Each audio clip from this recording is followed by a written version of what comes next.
El Santo del Día. Santo Domingo de Guzmán, 8 de agosto. A los 14 años se fue a vivir con un tío sacerdote en Palencia, en cuya casa trabajaba y estudiaba. La gente decía que en edad era un jovencito, pero que en seriedad parecía un anciano. Su goce especial era leer libros religiosos y hacer caridad a los pobres. Por aquel tiempo vino por la región una gran hambre, y las gentes suplicaban alguna ayuda para sobrevivir. Domingo repartió en su casa todo lo que tenía y hasta el mobiliario. Luego, cuando ya no le quedaba nada más con que ayudar a los hambrientos, vendió lo que más amaba y apreciaba, sus libros, que en ese tiempo eran copiados a mano y costosísimos y muy difíciles de conseguir. Y con el precio de la venta ayudó a los menesterosos. A quienes lo criticaban por este desprendimiento les decía: no puede ser que Cristo sufra hambre en los pobres, mientras yo guardo en mi casa algo con lo cual podía socorrerlos. En un viaje que hizo acompañando a su obispo por el sur de Francia, se dio cuenta de que los herejes habían invadido regiones enteras y estaban haciendo un gran mal a las almas, y el método que los misioneros católicos estaban empleando era totalmente inadecuado. Los predicadores llegaban en carruajes elegantes, con ayudantes y secretarios, y se hospedaban en los mejores hoteles, y su vida no era ciertamente un modelo de la mejor santidad. Y así de esa manera las conversiones de herejes que conseguían eran mínimas. Domingo se propuso un método de misionar totalmente diferente. Vio que a las gentes les impresionaba que el misionero fuera pobre como el pueblo, que viviera una vida de verdadero buen ejemplo en todo, y que se dedicara con todas sus energías a enseñarles la verdadera religión. Se consiguió un grupo de compañeros y con una vida de total pobreza y con una santidad de conducta impresionante, empezaron a evangelizar con grandes éxitos apostólicos. Sus armas para convertir eran la oración, la paciencia, la penitencia y muchas horas dedicadas a instruir a los ignorantes en religión. Cuando algunos católicos trataron de acabar con los herejes por medio de las armas o de atemorizarlos para que se convirtieran, les dijo: es inútil tratar de convertir a la gente con la violencia. La oración hace más efecto que todas las armas guerreras. No crean que los oyentes se van a conmover y a volver mejores porque nos ven muy elegantemente vestidos. En cambio, con la humildad sí se ganan los corazones. Domingo llevaba ya 10 años predicando al sur de Francia y convirtiendo herejes y enfervorizando católicos, y a su alrededor había reunido un grupo de predicadores que él mismo había ido organizando e instruyendo de la mejor manera posible. Entonces pensó en formar con ellos una comunidad de religiosos, y acompañado de su obispo consultó al sumo pontífice Inocencio III.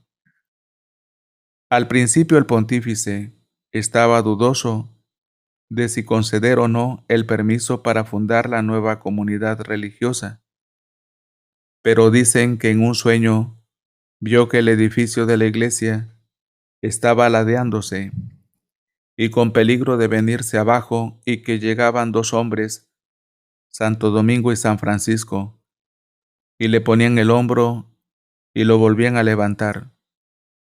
Después de esa visión, ya el Papa no tuvo dudas de que sí debía probar las ideas de nuestro santo.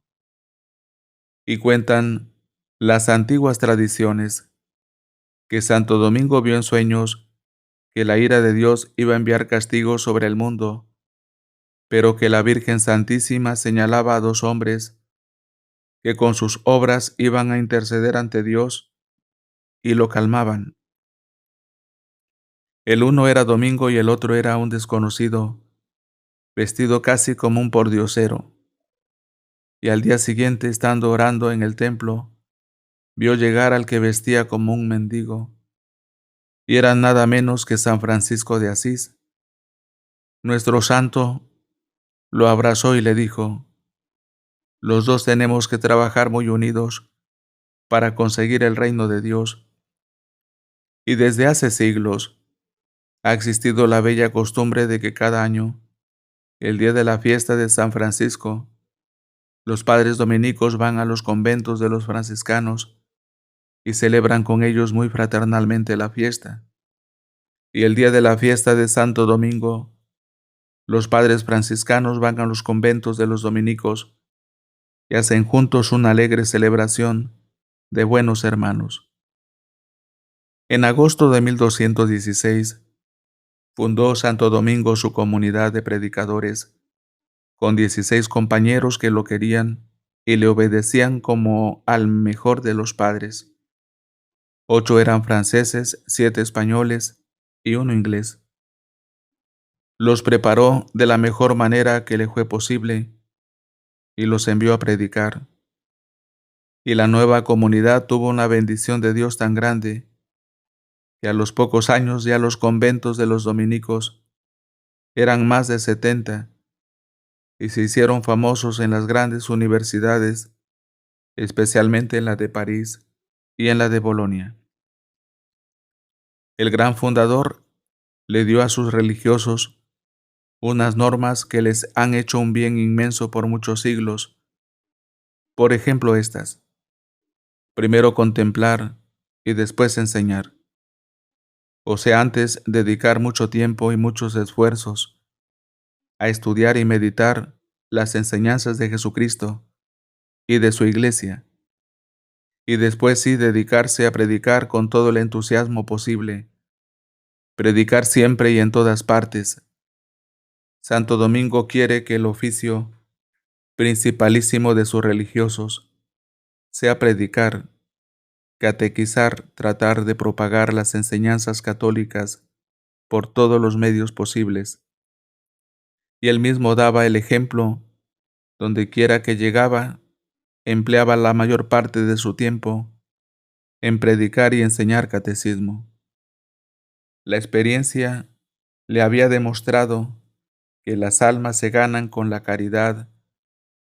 Por eso todos los días pedía a nuestro Señor la gracia de crecer en el amor hacia Dios y en la caridad hacia los demás, y tener un gran deseo de salvar almas. Esto mismo recomendaba a sus discípulos que pidieran a Dios constantemente. Los santos han dominado su cuerpo con unas mortificaciones que en muchos casos son más para admirar que para imitar. Recordemos algunas de las que hacía este hombre de Dios. Cada año hacía varias cuaresmas, o sea, pasaba varias temporadas de a 40 días ayunando a pan y agua. Siempre dormía sobre duras tablas, caminaba descalzo por caminos irrizados de piedras y por senderos cubiertos de nieve. No se colocaba nada en la cabeza, ni para defenderse del sol, ni para guarecerse contra los aguaceros. Soportaba los más horribles insultos, sin responder ni una sola palabra. Cuando llegaban de un viaje empapados por los terribles aguaceros, mientras los demás se iban junto al fuego a calentarse un poco, el santo se iba al templo a rezar. Un día que por la venganza los enemigos los hicieron caminar descalzos por un camino con demasiadas piedrecitas afiladas, el santo exclamaba: La próxima predicación tendrá grandes frutos, porque los hemos ganado con estos sufrimientos. Y así sucedió. En verdad sufría de muchas enfermedades, pero sin embargo seguía predicando y enseñando catecismo sin cansarse ni demostrar desánimo. Era el hombre de la iglesia y del buen humor. La gente lo veía siempre con un rostro alegre, gozoso y amable. Sus compañeros decían, de día nadie más comunicativo y alegre, de noche nadie más dedicado a la oración y a la meditación. Pasaba noches enteras en oración. Era de pocas palabras cuando se hablaba de temas mundanos, pero cuando había que hablar de nuestro Señor y de temas religiosos, entonces sí que charlaba con verdadero entusiasmo. Sus libros favoritos eran el Evangelio de San Mateo y las cartas de San Pablo.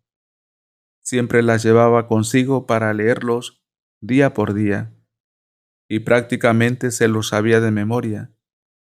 A sus discípulos les recomendaba que no pasaran ningún día sin leer alguna palabra del Nuevo Testamento o del Antiguo. Los que trataron con él afirmaban que estaban seguros de que este santo conservó siempre la inocencia bautismal y que no cometió jamás un pecado grave. Totalmente desgastado de tanto trabajar y sacrificarse por el reino de Dios, a principios de agosto del año 1221, se sintió falto de fuerzas. Estando en Bolonia, la ciudad donde había vivido los últimos años, tuvieron que prestarle un colchón porque no tenía. Y el 6 de agosto de 1221, mientras le rezaban las oraciones por los agonizantes, cuando le decían que todos los ángeles y santos salgan a recibirte, dijo, qué hermoso, y expiró.